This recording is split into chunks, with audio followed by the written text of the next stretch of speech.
All right, is there any public here? Okay, not seeing any. Then the next is approval of the minutes. Is there a motion? I you make like- a motion to approve the minutes from August 22. Okay, a second? Second. Okay. All in favor? Aye. Okay. We did that part. Okay. We want to review and discuss the recommended board policies. Many of these have already gone to college council and starting the conversation, but I wanted this committee to take a look at it and then be able to go to your various constituent groups and share it. Okay? These are either legally required or highly recommended policies. So the goal is to get them in place for accreditation. Also, it's just a good idea to do it. And there's a third issue that's pressing in that we are unable to do any financing without 3 of these policies. We need to have fiscal and budget management, and then district indebtedness in place before we could borrow money to do this Seraphian building. So, or go out for a bond or anything like that, okay? They're all modeled after the league. So on page, it says 1 here, is the delegation of authority. And that's straightforward, that the president has the authority to supervise general business procedures. Okay. The delegation of authorized signatures, our current board policy kind of combines those two together. They're being separated. Then a policy we do not have is budget preparation. And it talks about the timeline of how the budget has to come together and be approved by the board. Then we have budget management, and I'm going to be upfront and say this is the most controversial policy of our finance, because in it we talk about a minimum general reserve, and various groups will have various opinions. And this is the world, according to Mike, throwing a number out at 18%. I have that in the policy that the chancellor's office feels it should be no less than 5%. The reason I have 18% is that's 2 months of payroll. So if we did not receive funding from the state for 2 months, there are board members who would like to have it higher, and there's at least one board member who has signaled it could be a little more modest. So as the different groups look at this, please get feedback from your groups so we can share that. So for this year's budget, what does that equal in dollars? Gosh, you're making me do math. Okay. I can We tell are- you, we are He's good at math, the other guy down there. Yeah, He's we're right. currently at 18%. That's another reason I. 30 million in reserves is 18%? Yeah, Yeah, of it is. 162 million. Okay. What, I'm sorry. have there been circumstances in which we did not get 2 months of pay, or we would have to pay 2 months? Cover Payroll. two payrolls? Yeah.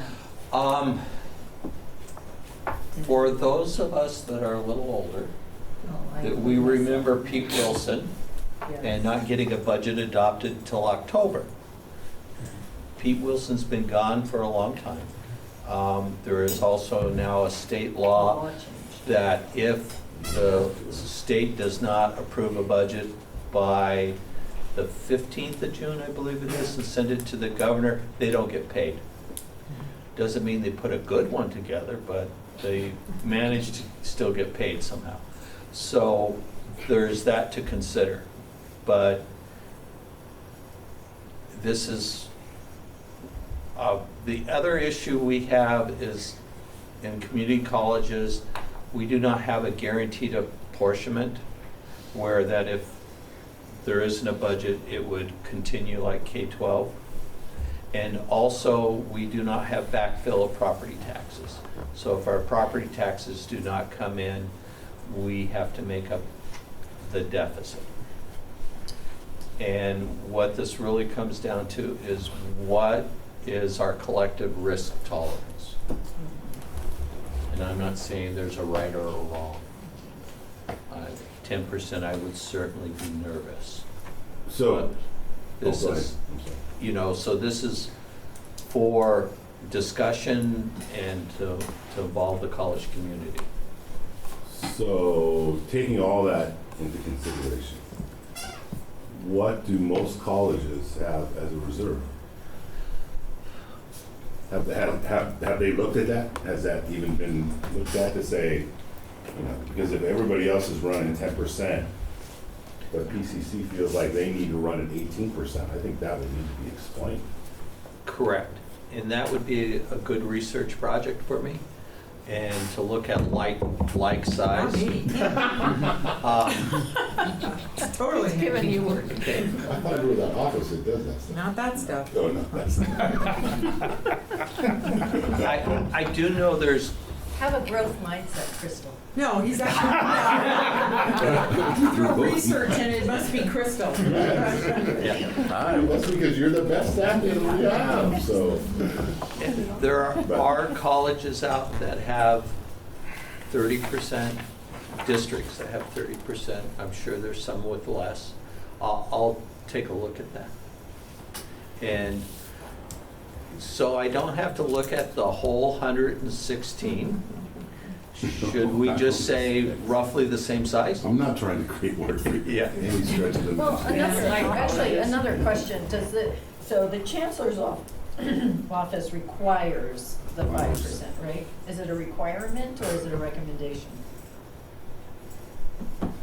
It's one of those funny recommendations. If you don't have it, then you get to deal with the controller's office and trustees coming in and taking over. They start wondering if you're gonna pay your bills.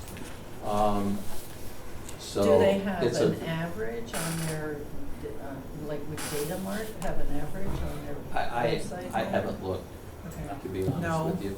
No, they won't No? have that. No, they do in K-12. I think last time, Data Mart, there was nothing. Thanks, there. Mike. They have, the 311s are all on the website, so if I pick some that are roughly the same size, I can go and look at it. But I'll have to read that 311. Have you ever read one? It's really fun. It's like reading That's text. funny. Weekend thing I do all the time. Okay. All right, so the suggestion of the committee to get some comparative data. Okay. Fiscal management, it says we're actually going to have procedures and protocols and follow Title V. Okay.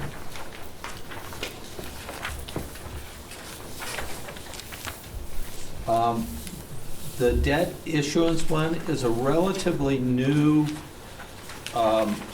policy that districts must have, thanks to Poway down in San Diego, where they did those negative amortization bonds and refunded into it and pulled a bunch of money out. And the Attorney General got involved and some trustees went to jail and, yeah, it was a big deal. So when that happens, our legislature passes laws. Yeah. So we have to do this government code section, and it's not just for education, it's government code. And it must be in place 30 days before issuance of any debt by the institution, okay? And this Meaning is a bond? Is that a capital lease, a COP, which is a certificate of participation, a tax revenue anticipation note, a grant revenue anticipation note, capital leases, general obligation bonds, and community facility districts. Did I hit them all? Yeah. We don't know. She does. Oh, you do? Any type of short-term or long-term Term. borrowing. Yes. So we currently need between $13 and $20 million to start the Serafian building. There has been conversations about a general obligation bond. And then any bond refinancing to take advantage of the much lower rates out than when the Measure P was passed. We can't do any of those things until we can't even take out a lease on equipment and pay for it over time, so. But it's a pretty simple policy. Investments. This would dictate how the district invests their money. Then we have a policy currently called purchasing, which was written in 1994 and is a little out of date. And most institutions now divide up purchasing, bids, contracts, and property management. We actually have property management as part of our purchasing policy. And that's the one you hate. It says I have to hire that lady you don't like. So. It's true. Our purchasing policy says that the district shall hire a property management company to take care of those 4 houses over there. And they've been charging us $600 a month for God knows how long to do nothing. So here's He's going to. the purchasing, and then bids and contracts. Also, what's important is our purchasing. We currently use CUPCA, which is the California Uniform Public Construction Cost Accounting Act. And we don't have any policy that says we can actually do that, so we'd like to get one in place. You were so funny. Will this make purchasing on campus easier? No. Yes. Why? Yes, it will. It really will. If you read that policy, they are a very rule-oriented group. They like rules and procedures. That's what they bring to the table. But you give them 1994 rules, they're going to follow them. Okay. So if we could take things out of policy that should be in administrative procedures, we could then get a little more flexible. Will it happen overnight?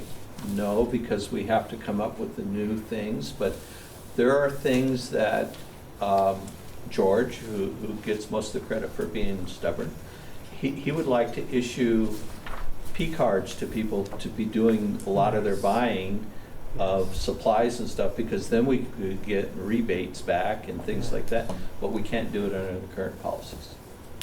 So there would be hope, okay? My previous There's the financial audit, which this is one of the legally required that says we will have an annual audit. Okay.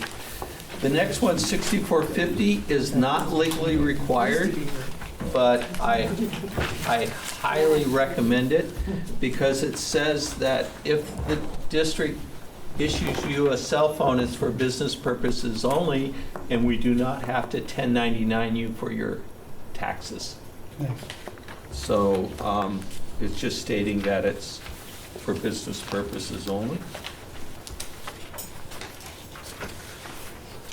And then there's the Dr. Juni Property Management Policy, 6500. So funny. And then we have a security for district property. we're gonna say we're gonna secure it, lock doors, guard against that. We have an insurance. It says we will have insurance and that we may use a JPA. We currently participate in joint powers agreements, but we don't have policy that states we can do it. Real quick, So, just I want to take it back a little bit. On BP 6450, what's that? 6450? We do now. We all get a phone. Um, Be careful what you wish for. Yes, because you end up like this. Uh-huh. I actually do not know everyone that has one, to be honest with you. But there's a list I can get if you want to know. Yeah, it's pretty much folks that must have a district phone to be contacted at any time. And it's all exec cabinet and a few other folks. I don't know to the extent it's in Dean's or not. But it's a joy having two phones. No, it's not. Do you ever answer the wrong one and go, hi, hi? I hate that. I do it in front of my adult children who just laugh at me. Okay, security district property, we did that. Insurance, disposal of property. We don't have a policy on how to get rid of our junk. And if you go in the Serafian building, you have 4 stories of junk. So, and there's a basement under the R building full of stuff too. So, One man's junk is another man's treasure. I'll gladly look at it with everyone. And if it's really a treasure, we could probably give it to you.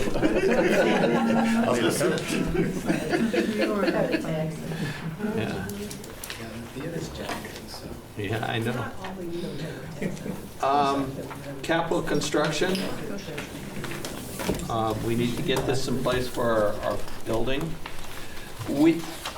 This was another one that at College Council caused a little discussion. 6,700 Civic Center and other facility use. We currently have Civic Center and we rent out our facilities, but we don't have a policy or administrative regs or approved fee schedules. So what people pay tends to be all over the board. So we're trying to put some order to that. The biggest issue that came up at College Council is when we talk about the use of the facilities cannot be discriminatory, but we also says we cannot discriminate against different groups. And Crystal, tell me if I crossed the line here, but there was a conversation that perhaps some groups we wouldn't want on campus. And the policy and actually the law says we can't tell a white supremacy group they cannot be on campus. We can regulate the activity they're going to do while they're on campus. We can also, we cannot say one political party versus another political party can be on campus. Where this really came into play, where educational institutions were saying no, was there still are male fraternal organizations, which only men can go to the meeting and only men can go. They can't rent our facilities for their meetings. Okay, one of them comes to mind is Knights of Columbus. Great organization, can't be here. Okay, but if a church wants to rent the facility, they may rent the facility providing they're open to everyone attending the service. So, yes. So, do we not have a right to refuse them? Churches? No, you do not. No. And when I say discriminate, You cannot, They have a whole list of stuff. The biggest right to refusal is we're using the property. For example, someone may want to rent our gymnasium, and we'll say, I'm sorry, we have classes, I'm sorry, we have a game, it's not available. It's booked. Okay, so you could have right to but not because of who the group is. So, Are you allowed to limit the group? So say if I was against abortion, but I wanted to be on the campus and show my stuff and that's be a assistant, big one, I and, limit them to where they can be on campus? No. Not yet, well, because we don't have a policy or procedure in place to do that. for free That's speech. not for this, That's not this is this. facility use. They can be Yeah. anywhere on campus. Yeah. Haven't you ever seen them? Over by the I gym, know. they set up their big, huge, Okay, Uh-huh. with You- pictures. you can have For the a, fetuses. Yeah. okay, you can have You're so a free speech area where people do not have to come and sign up and do things, Right. okay? And Berkeley comes to mind, their free speech area.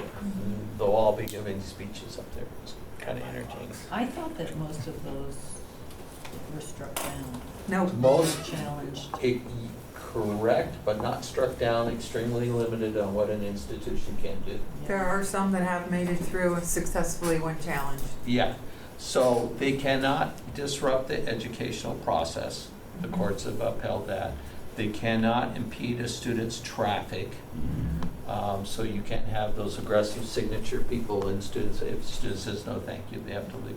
They cannot block fire exits. And about all of that is what has come up, okay? But you're still supposed to have a free speech area. When a group comes in with a lot of stuff, you can request that they go through this civic center, and with this, they're assuming all the liability and stuff like that. And with Centers like there was a vegan group that was very anti-slaughterhouses. I even have had them put up an insurance policy, which they readily do, because they bring in this video contraption thing about how horrible it is, and they insure it, so they'll produce that. So a lot of these groups, if they're going through Civic Center, we can have more influence on the liability, but we cannot limit the message. But we can limit the students' path of travel and fire lanes.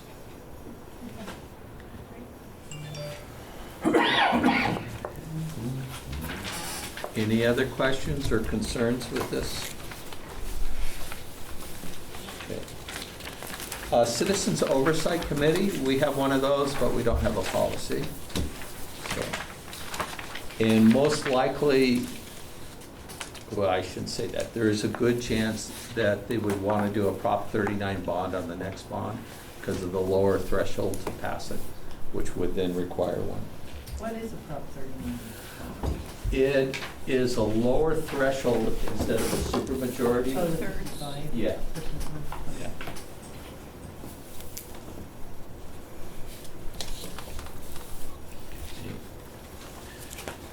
Parking. You know we already have that one, right? Parking? We do, in 6,000s. So we have purchasing drones and parking? We do have parking. Okay. I only know that because it's pretty recent that we just redid it. Oh, cool. Otherwise, I probably wouldn't. How about 6,800, safety? No, I don't believe you have that one. Okay.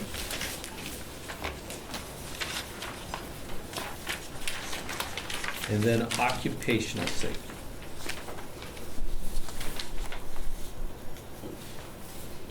Actually, those are the same numbers. I don't know why I believe it's supposed to be occupational safety because it deals with the OSHA and an injury illness prevention program. Actually, the bullet points. I think they're the same, They're aren't the they? same. Just a different Yeah. title. This is a different type. Okay. And then 6,900 bookstore.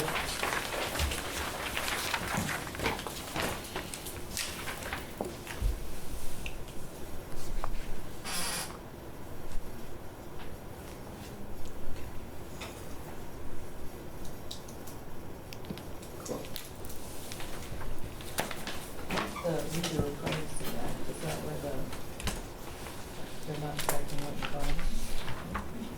Yes.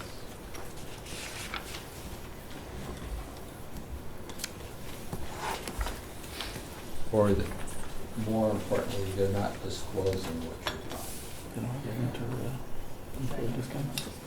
Yeah, because they're gonna ring up the Yeah, cell. right, yeah. Yeah.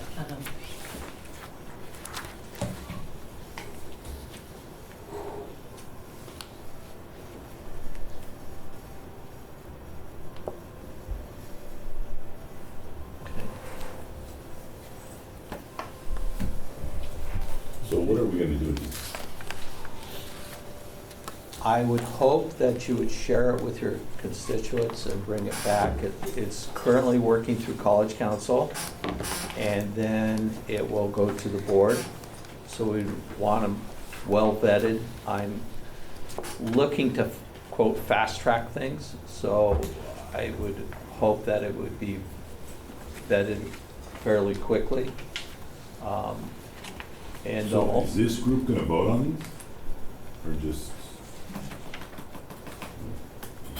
Do we have any concerns or changes or? yeah, it should come back. Consultation.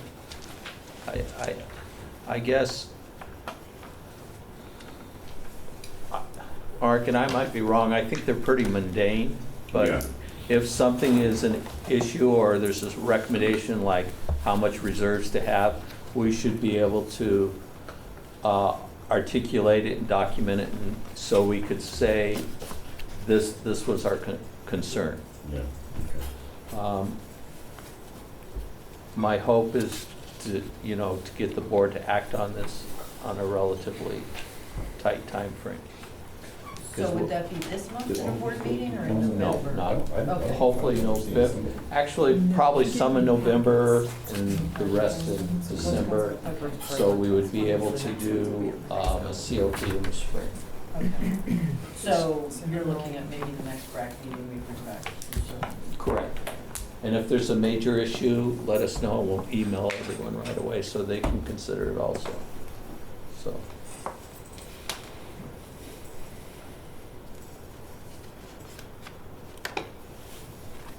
All right.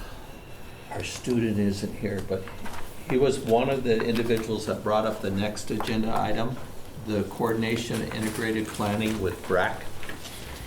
And, the question came up if this is the resource allocation, and then we have our spring prioritization, how are the two processes integrated? And Crystal has agreed to come and share.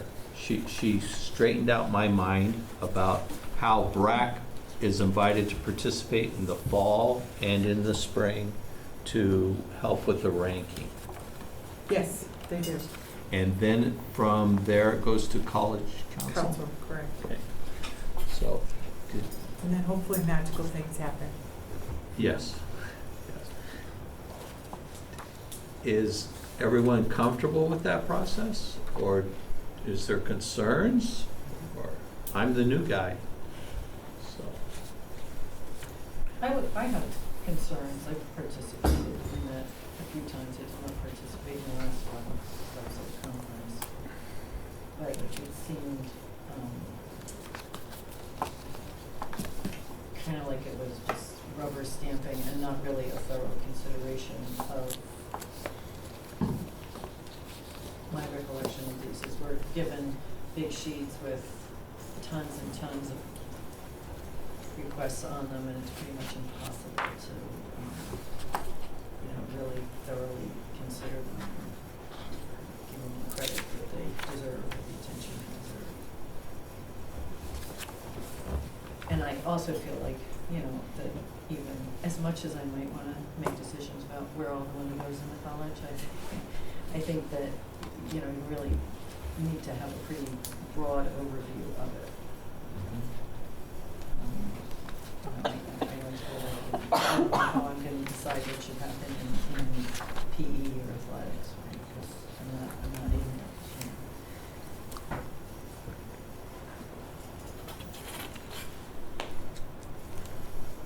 Any other concerns?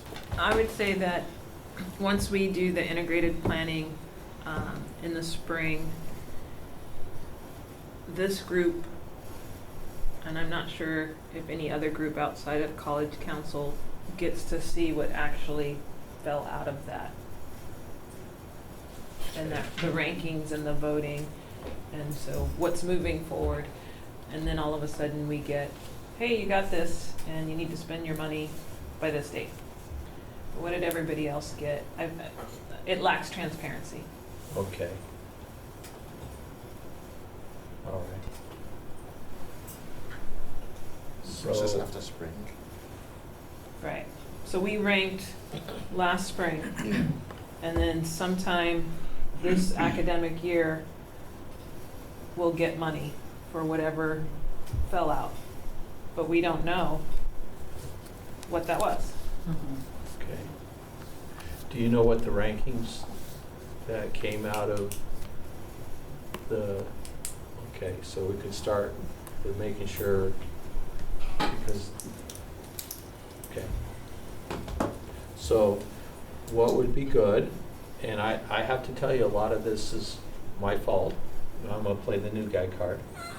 Okay, because there is a spreadsheet I found out that has all the rankings. And then someone in my job is supposed to go through and say what was funded in the budget. And I kind of learned about this, I had a disconnect there. So we'll work to catch that up. Otherwise, the next executive, Erica's party, Chris will say, I don't have it, and look straight at me.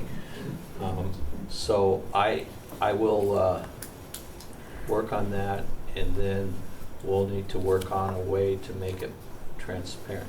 When, after the planning meeting, retreat, whatever, and that list is compiled, where does it go from there? Is it shared with the campus, or? Well, it's hard to share with the campus. I mean, ideally for us, we'd like to post it on the web, but you really can't because we can't make it 508 compliant.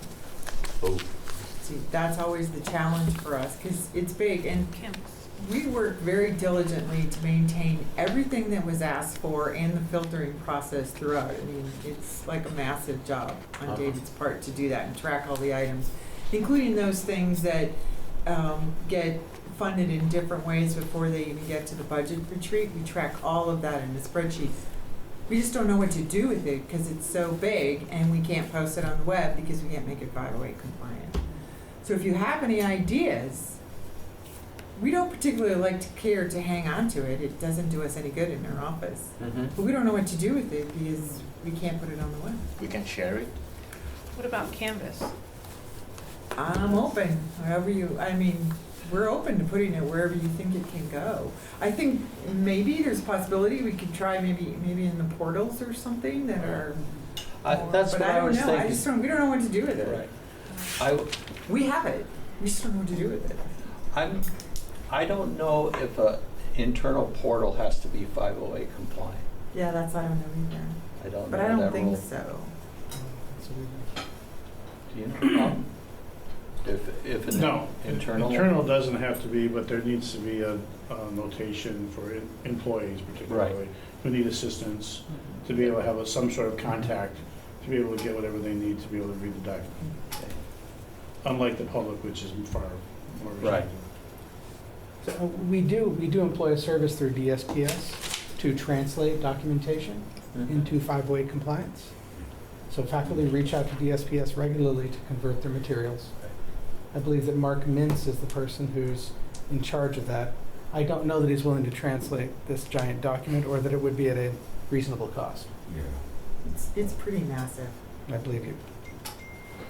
The other question, or concern, I guess, would be with it. So if I was the person that received professional development money, and we did that in the spring, and we've already budgeted, I guess as the dean, I would like to know that maybe in July, when I get my money, because then I have the entire year to spend it.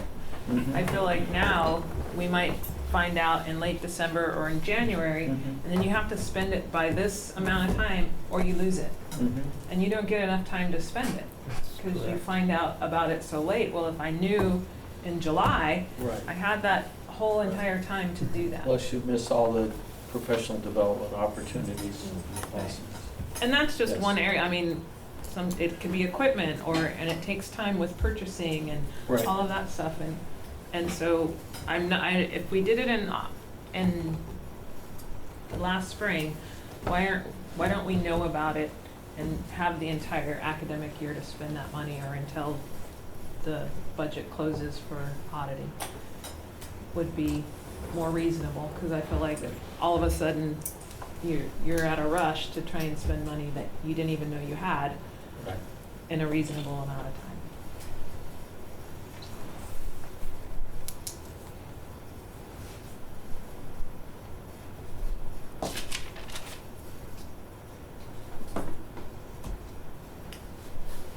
Okay. Any other concerns?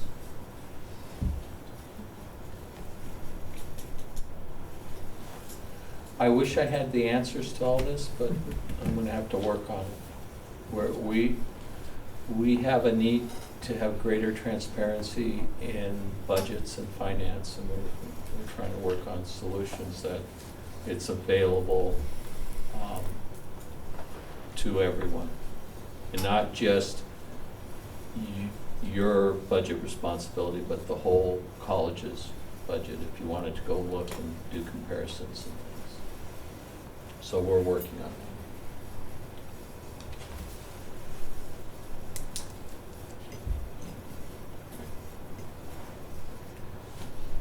Okay. Is there any requests for the next agenda?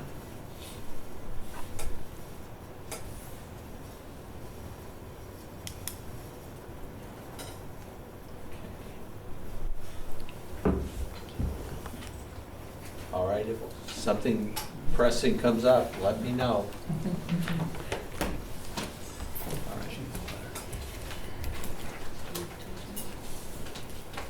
Okay, with that, I think that's it. Thank you.